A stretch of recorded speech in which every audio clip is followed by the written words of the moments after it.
In this video, we're going to begin chapter 4. Now, in the last chapter, chapter 3, we talked about how to describe data by using measures of variation, measures of center, and measures of relative standing.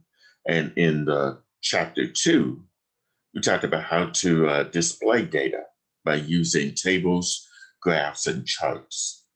Now, in this chapter, we're going to talk about probability, which is going to be very important when we go into other chapters that are related to probability. All right, so section 4.1 talks about the basic concepts of probability. So here, the most important objective of this section is to learn how to interpret probability values, which are expressed as values between 0 and 1. All right, so first of all, we'll talk about the basics of probability. There's some definitions that I need to provide for you. An event is going to be a collection of results or outcomes of a procedure. Okay, so an event can be something like tossing a fair coin or rolling a fair dice or drawing a card out of a deck of 52 playing cards. Those are considered to be events. Now, a simple event will be an outcome that cannot be further broken down into simpler components. Like if we have one birth, the result of one female is a simple event. However, if we have 3 births, the event of 2 girls and a boy will not be a simple event because it can be broken down into simpler events. So here is how 2 girls and a boy can be broken into 3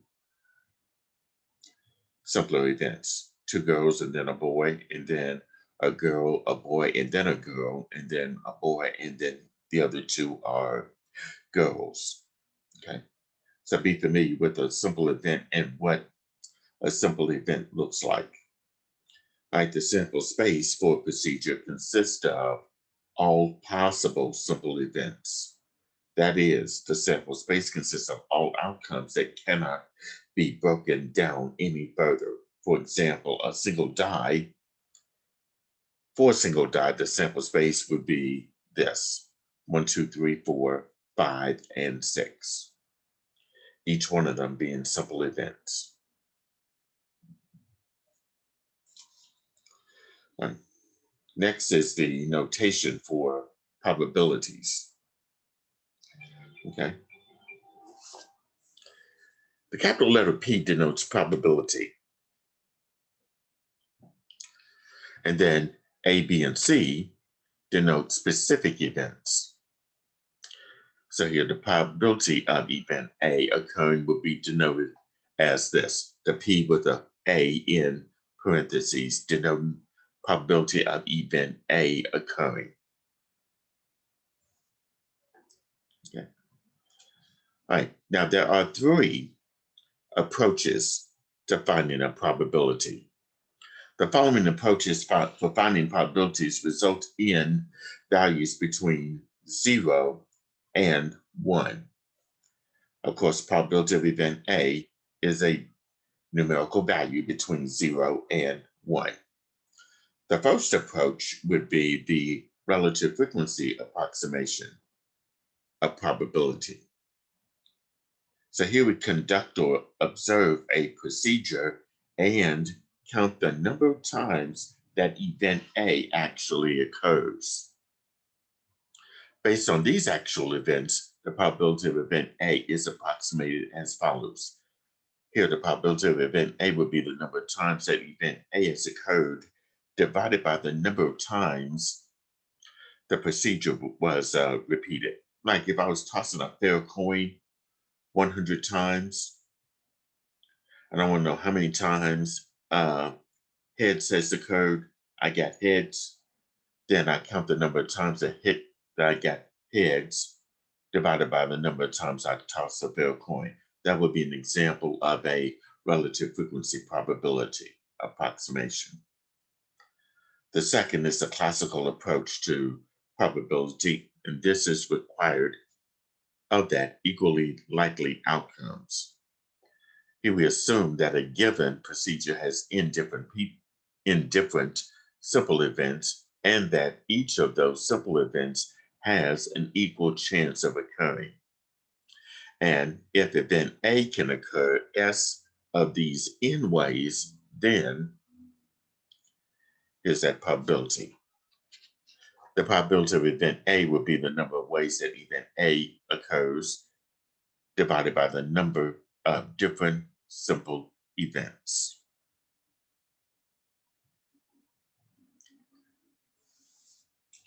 So let's say, for an example, I have in a bag, let's say small marbles.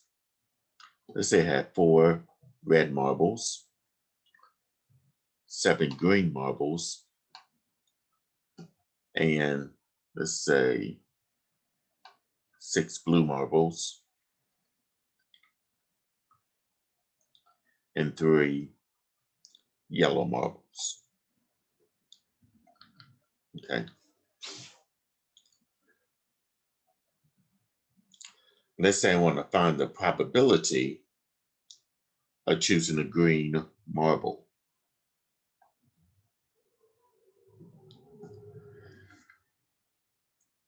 Okay.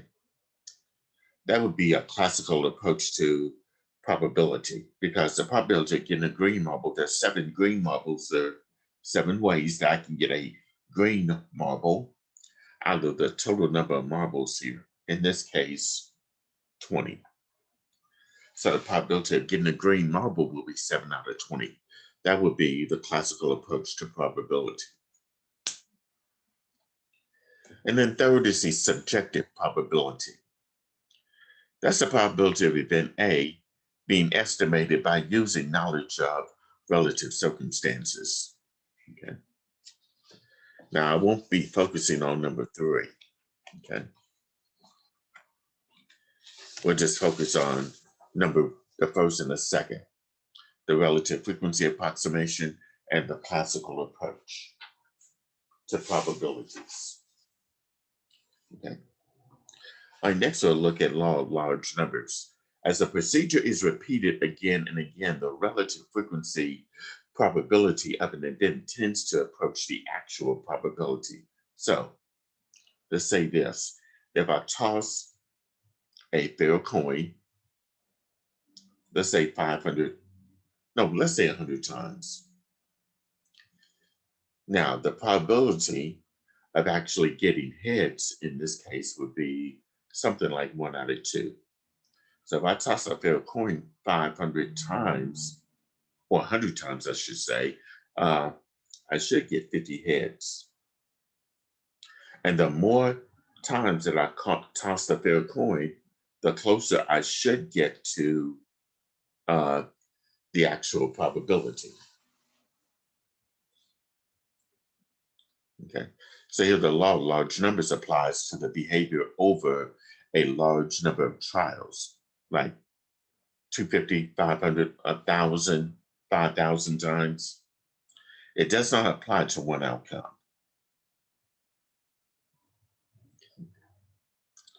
All right, next we'll talk about complementary events.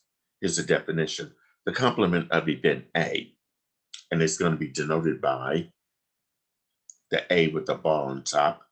It consists of all outcomes in which event A does not occur. Okay. So the complement of an event is just going to be the opposite of event A. Okay, now we'll look at rounding out probabilities. When expressing the value of a probability, either give the exact fraction or decimal, or round off final decimal results to 3 decimal places. All digits in the number are significant except for the zeros that are included for proper placement of the decimal point. Okay. So here we're going to round probabilities off to 3 decimal places. Or if they ask for it, give the exact fraction or the decimal. Now, there are some cases that you'll see that we might have to round our probabilities to 4 decimal places. Okay.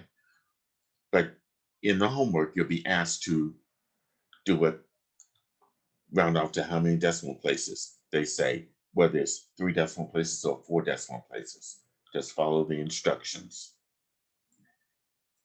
Now, let's talk about complements in example 1.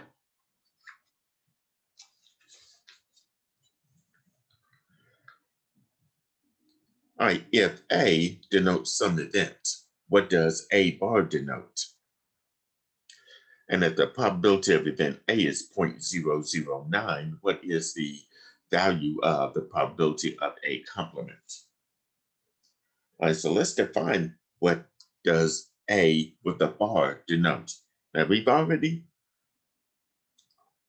talked about that, okay? So A bar, in this case, denotes the complement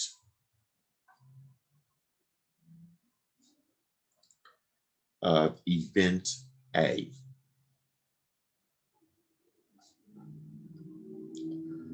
It denotes the complement of event A. So now the probability of event A is 0.009. We want the probability of a complement. All right, now let's think about this for a moment, okay? The probability of a complement will be this. It's going to be 1 minus the probability of event A. Okay, where did the 1 come from? And it's from the fact that A complement and A are opposites of each other. So we have the probability of event A and the probability of A complement. If you take the sum of those, it's going to be equal to 1. And I know the probability of event A is 0.009. So we'll do 1 minus 0.009. And we will get 0.991. So the probability of A complement would be 0.991.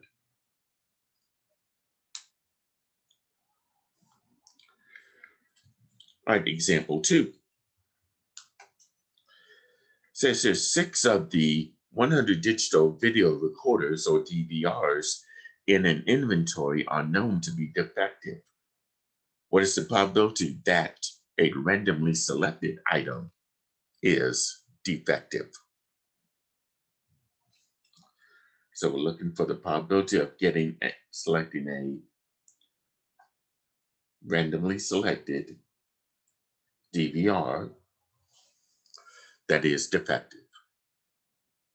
Well, we're told that 6 of the 100 DVRs in an inventory are known to be defective. So that probability would just simply be 6 over 100. Now, if they ask for it as a decimal, then on your calculator, you go do 6 divided by 100, which will be 0.06. Okay. So that's how we find the probability here in this case. Now, if they wanted the complement, where the probability of selecting a DVR randomly that is not defective, then you have to do 1 minus the probability of a defective item. All right, next we'll look at identifying significant results with probabilities, or the rare rule event, the rare event rule for statistics. And this is going to be used throughout this course. It says here, if under an assumption, the probability of a particular observed event is very small, and the observed event occurs significantly less than or significantly greater than what we typically expect with that assumption, we conclude that the assumption is probably not correct. Now we're going to be using that rare event rule throughout this course, especially when we go into inferential statistics, when we do confidence interval and hypothesis testing. Okay. Now we can use probabilities to identify values that are significantly low or significantly high as follows. Okay. Significantly high number of successes is this. That's X successes among N trials is a significantly high number of successes if the probability of X or more successes is unlikely with a probability of 0.05 or less. Okay, so in this case, if your probability of X or more is less than 0.05, then that X will be significantly high. Now, if it's significantly low, that means that the probability of X or fewer will be less than 0.05. If that's the case, then your X will have a significantly low number of successes. Okay, now keep in mind that the 0.05 is not some set number. Sometimes they use 0.01 as a guideline for identifying when something is significantly high or significantly low. But in this case, we're using 0.05. Okay, now here's some important principles and notation for probability. The probability of an event is a fraction or decimal number between 0 and 1 inclusive. And it is possible for you to have a probability of a probability to be equal to 0 or a probability to be equal to 1. But keep in mind, it cannot be less than 0. The probability cannot be greater than 1. All right. The probability of an impossible event is 0. That means it will not happen. The probability of an event that is certain to occur is 1. So the probability equaling to 1 is a certain event. Okay. And the probability of an event A is denoted by this notation. And the probability that event A does not occur is this notation. Probability with the A of A complement. Okay, so now let's look at example 3. Which of the following values cannot be probabilities? And so here we have 3/5, 5/3, negative 0.46, 0.01, 1.55, 1, and the square root of 2. We have to select the numbers that cannot be probabilities. So in this case here, 3/5 can be a probability because 3/5 would be 0.6, which is a number between 0 and 1.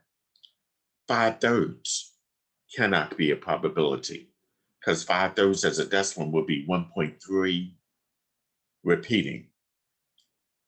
And that's bigger than 1. So 5/3 would not represent a probability. Also, negative 0.46 is not a probability because probabilities can never be negative. 0 can represent a probability because it is a number between 0 and 1, and that does include 0. 0.01 is between 0 and 1, so that's a probability. 1.55 is bigger than 1, so that's not going to be a probability. And 1 is a probability. It can represent a probability because it is equal to 1. It's between 0 and 1, but that does include the 1 because that's a certain event, whereas 0 is a impossible event. The square root of 2 is not a probability because the square root of 2 as a decimal would be 1.414, and that's bigger than 1.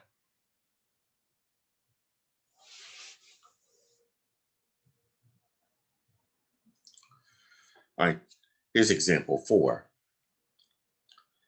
In a certain study, the chance of encountering a car crash on the road is stated as 22%. Express the indicated likelihood as a probability value between 0 and 1 inclusive. Okay. So the probability of a car crash, it says 22%. 22% as a decimal, if you do this in the calculator, do 22 divided by 100, because we're dealing with percent, and percent means per 100. This will be 0.22.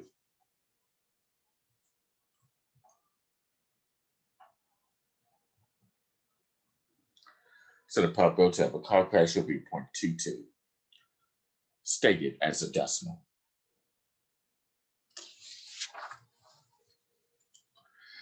Okay. All right, let's look at this example here. Refer to the sample data for pre-employment drug screening shown below. If one of the subjects is randomly selected, what is the probability that the test result is a false positive? And who would suffer from a false positive result and why? So here's the table that's given to us that consists of the sample data.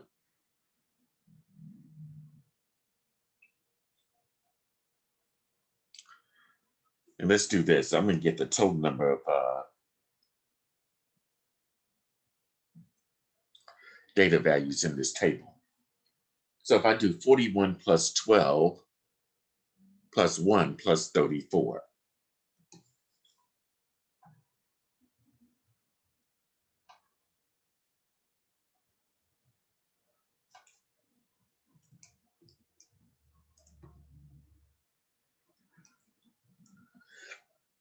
I come up with 88. So in this table, the total number of individuals in that sample data is 88. So here, we want the probability that the test result is a false positive.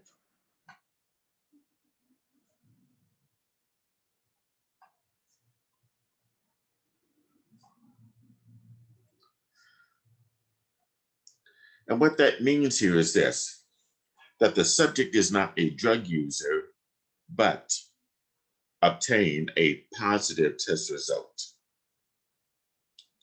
And in this case, there is, if you look here, the subject is not a drug user, but got a positive test result. Here's that number, and that's a 1. So there's only one subject that is not a drug user, but got a positive test result. So that would be 1 out of the total number of individuals or subjects in this data, 1 out of 88. And if we were to round this up to 3 decimal places, that means you have to do 1 divided by 88. And this will be 0.011.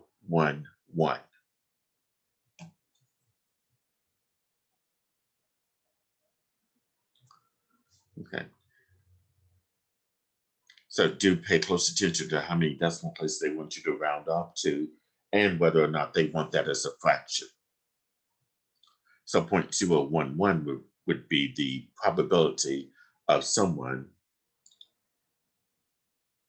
getting a false positive test result.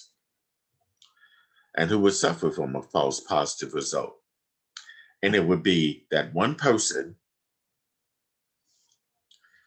that would suffer because he or she would be suspected of using drugs when in reality he or she does not use drugs. Okay. So that one person would suffer big time because of that reason. All right, example 6. In a genetics experiment on peas, one sample of offspring contained 370 green peas and 396 yellow peas. Based on those results, estimate the probability of getting an offspring pea that is green. And is the result reasonably close to the value of 3/4 that was expected? Okay, we know that there are 370 green peas and 396 yellow peas. So let's get the total number of peas all together.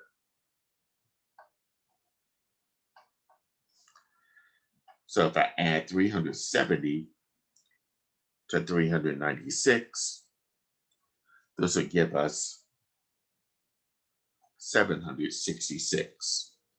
So there's a total of 766 peas. And we want the probability of getting an offspring pea that is green. So the probability of getting a green offspring pea. Let's look at the total number of green peas. That's 370. And that's out of the total number of peas altogether, 766. And let's say I want to round that value off to 3 decimal places. So 370 divided by 766 would be 0.483 to 3 decimal places.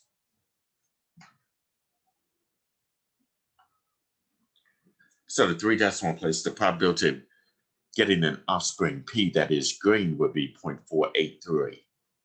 Now, is that reasonably close to the value of 3/4 that was expected?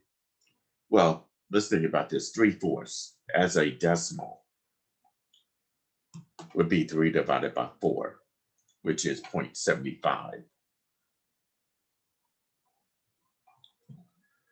So is 0.483 close to 75? And that answer there would be no. So you can just say, no, it is not reasonably close.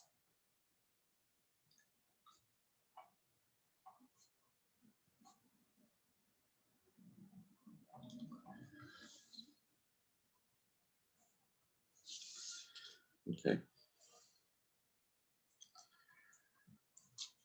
All right, here's another example. In a survey of consumers aged 12 and older, respondents were asked how many cell phones were in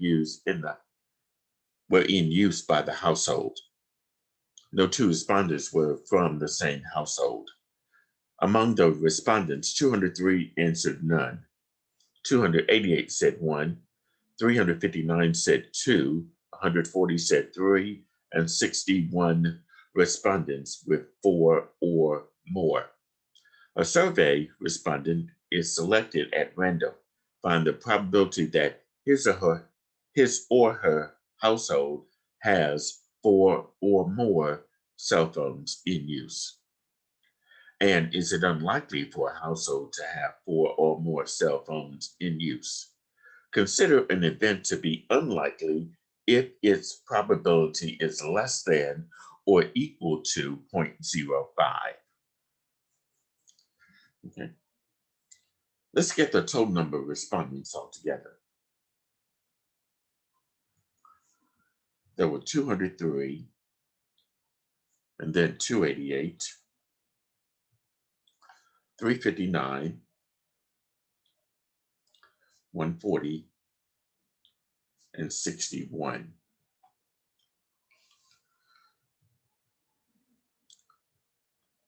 So if I add those 5 numbers together, I would get a total of 1,051.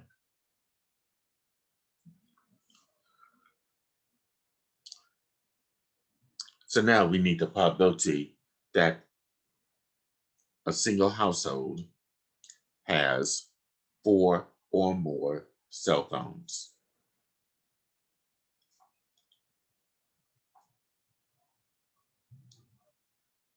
I should say a randomly selected household has 4 or more cell phones. Well, in this problem, it says here that 61 responded with 4 or more cell phones. So that'll be 61 on top. The denominator will be the total number of households, which is 1,051.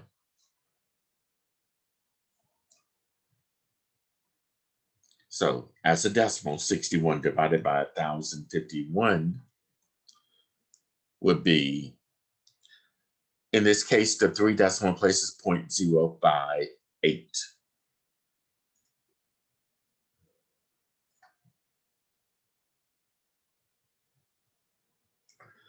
So in this case, the probability that a randomly selected household has 4 or more cell phones in use is 0.058.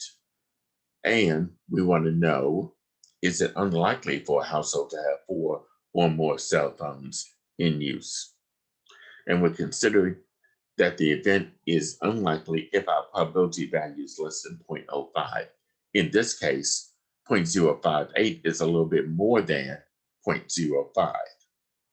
So in this case, we have to say that no, it is not unlikely for that to happen. And that's because this probability is greater than 0.05.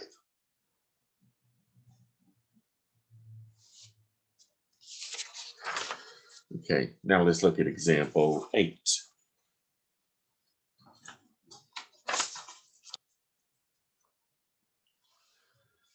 To the right are the outcomes that are possible when a couple has 3 children. Assume that boys and girls are equally likely so that the 8 simple events are equally likely. Find the probability that when a couple has 3 children, there are exactly 3 girls.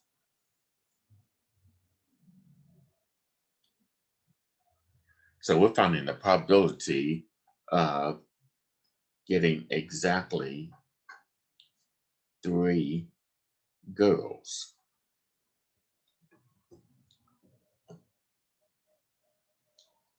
When a couple has 3 children. Now let's take a look at this here. We have 1, 2, 3, 4, 5, 6, 7, 8 events, 8 simple events. Out of those 8, and of course the denominator will be 8, there's only one event where you get exactly 3 girls. Only one.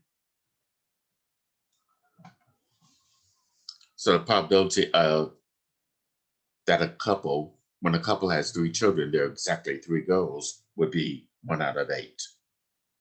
And I think they want you to type that in as a simplified fraction.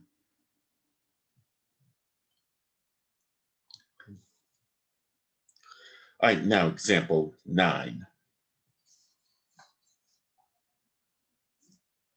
The sample space listing the 8 simple events that are possible when a couple has 3 children is this, as you can see.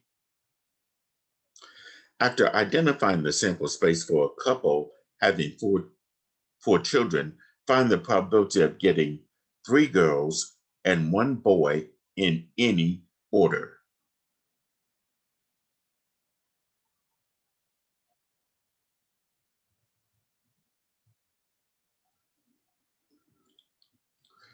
Okay. So here's what I'm going to do here. I have to draw a tree diagram for this. First, second, then third, and then fourth. Okay. And I'm going to need an awful lot of space to do this particular part, so I'm going to have to start somewhere like down here.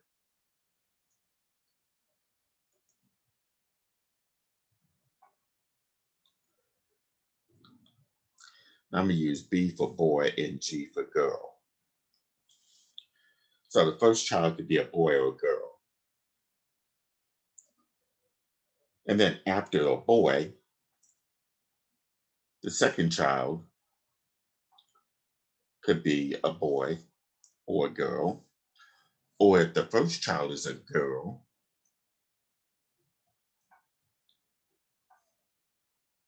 it could be this, boy or girl.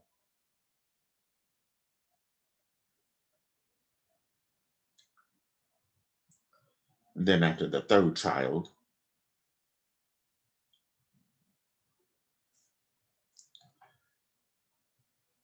if the first two are boys, then the third could be a boy or a girl. And you pretty much get the idea of what I'm doing here. Well, if this is a girl, then the third child could be boy or girl. And then here, a boy or a girl.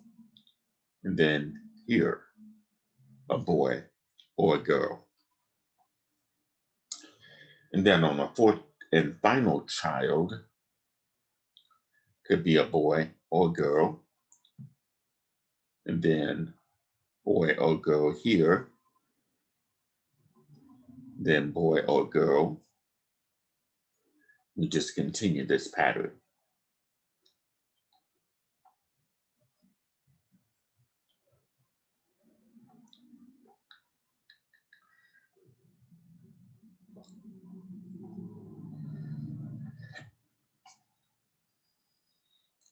All right. So in this case, I need to list all the possible outcomes here. All right, so going along this tree diagram, a boy, a boy, a boy, and a boy. That's one outcome. And then next a boy, and then a boy, and then a girl. And then next a boy, and then a girl, and then a boy. And then a boy, a girl, and then a girl.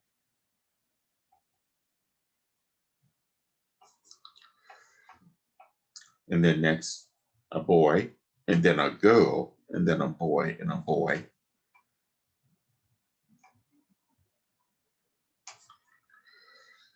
And then a boy, and then a girl, and then a girl, and then a boy.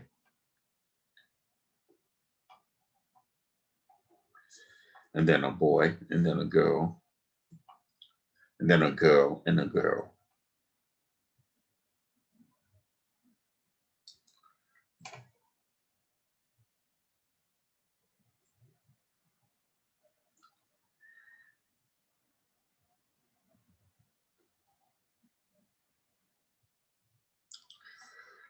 Okay.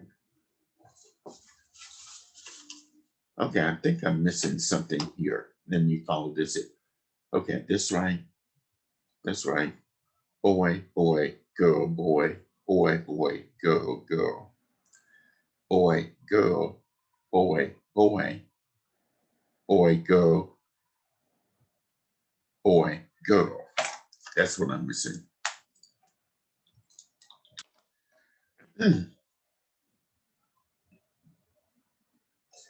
A boy, then a girl, a boy, and then a girl.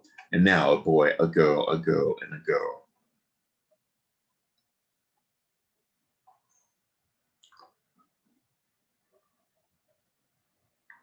And also a boy, a girl, and a boy as well.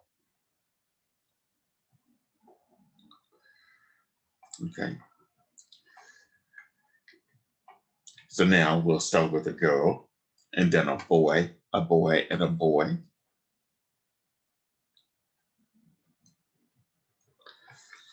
And then a girl, a boy, and then a girl.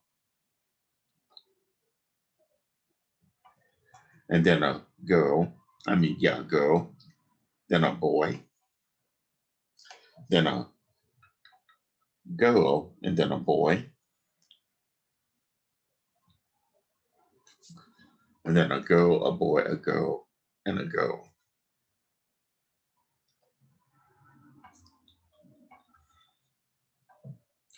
Then a girl, and then a girl, a boy, and a boy.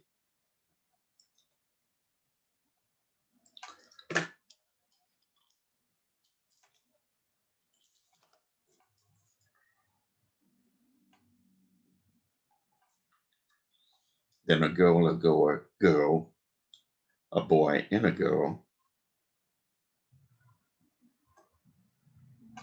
Then a girl, then a girl, and a boy. And then finally, all four girls. Okay, so this takes a lot of time to create a tree diagram with four boats going on, or someone having four children. Okay, now from this sample space, we want to find the probability of getting three girls and one boy in any order. So the probability of getting three girls and one boy. Now let's look at how many outcomes we have in this sample space. If you count this up, there are 16. Now, we need to pick the simple events that have three girls and a boy. So in this case here, if I count this, here's 1,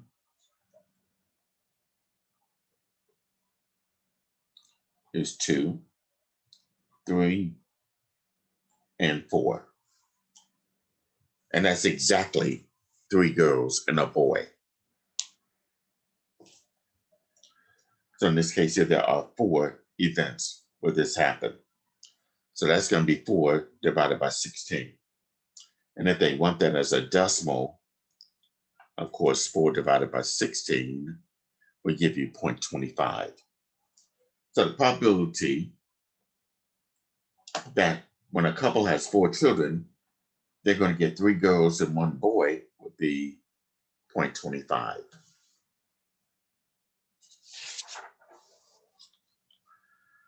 Okay. All right, last in this video, we'll talk about odds. Expressions of likelihood are often given by odds because the use of odds makes many calculations difficult. Statisticians, mathematicians, and scientists prefer to use probabilities. The advantage of odds is that they make it easier to deal with money transfers associated with gambling. So they tend to be used in casinos, lotteries, and racetracks. The actual odds corresponds to the actual probabilities of outcomes, but the payoff odds are set by racetrack and casino operations. Racetracks and casinos are in business to make a profit. So the payoff odds will not be the same as the actual odds. Okay. So let's look at some definitions here. The actual odds against event A occurring are the ratio of the probability of A complement divided by the probability of event A. And that's usually expressed in the form of A with the colon B, or A to B, where A and B are integers having no common factors. The actual odds in favor of event A occurring are the ratio of this. This is just a reciprocal of the actual odds against. So odds in favor will be just a reciprocal, the probability of event A divided by the probability of A complement. If the odds against A are A to B, then the odds in favor of A are B to A. And then the payoff odds against event A occurring are the ratio of the net profit, that is, if you win, to the amount of the bet. So here, your payoff odds against A, event A, would be equal to the net profit divided by, or the net profit to the amount that you bet.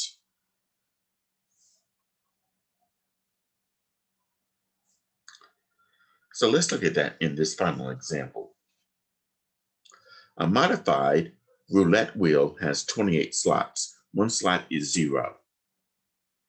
Another is 0, 0. And the others are numbered 1 through 26, respectively. You are placing a bet that the outcome is an even number. And in roulette, 0 and double 0 are neither odd nor even. Let's answer these questions here. What is your probability of winning? So let's think about this. The probability of getting an even number, because you're placing a bet that the outcome is going to be even. Now keep in mind there are 28 slots. 0 and 0, 0 are not even, so we can take away those two and you'll be left with 26 slots. If they're number 1 through 26, and that means that half of them are odd, the other half are even. So half of 26 would be 13. There are 13 even numbers here, so the probability of getting an even number would be 13 out of the modified roulette wheel with 28 slots. That's your denominator. So the probability of getting an even number would be 13 out of 28. Now in part B, what are the actual odds against winning? Actual odds against winning. So here,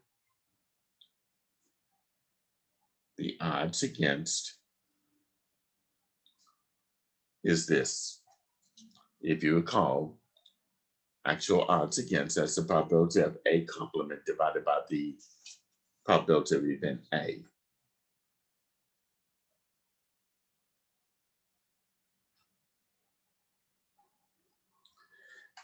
And the probability of event A complement is this, 1 minus the probability of event A divided by the probability of event A itself. And in this case, if we're dealing with the probability of getting an even number, that's 13 out of 28. So that numerator will be 1 minus 13 out of 28 divided by the denominator, 13 out of 28. And we're letting A be the event of getting an even number.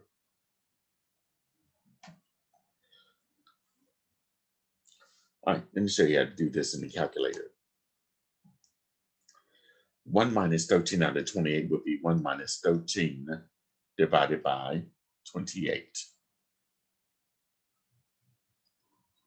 That's a decimal, but as a fraction, we want to do this.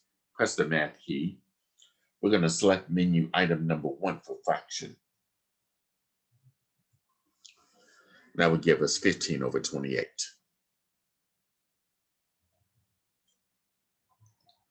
That's going to be divided by 13 out of 28.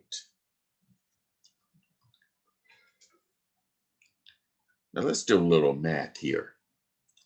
When we divide fractions, we always multiply by the reciprocal. So this would be 15 over 28 times the reciprocal of 13 over 28.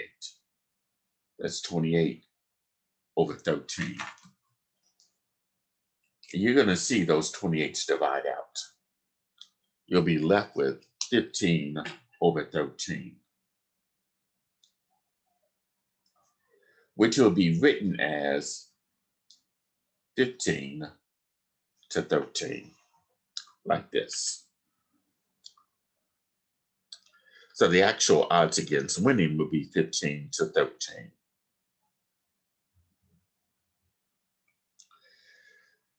Now, part C is this. When you bet that the amount is an even number or the outcome is an even number, the payoff odds are 1 to 1. How much profit do you make? if you bet $12 and win.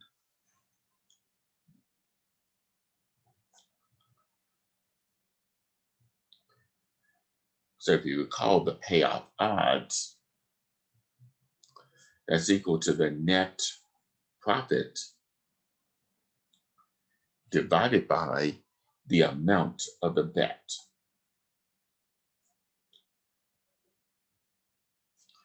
And here you're told that the payoff odds are 1-to-1. And I'll write that as a fraction 1/1.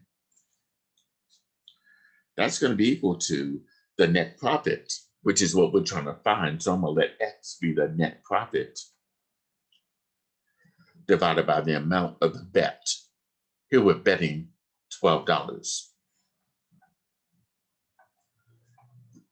So here I have a proportion. So if I cross multiply, it'll be 1 times X, which will be X, equaling to 1 times 12, which is 12.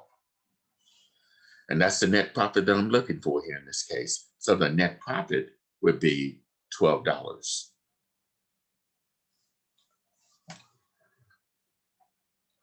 And now part D. How much profit should you make on the $12 bet if you could somehow convince the casino to change its payoff odds so that they are the same as the actual odds against winning?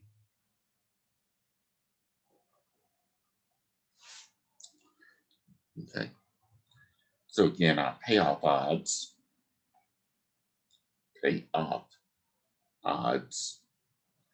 equals your net profit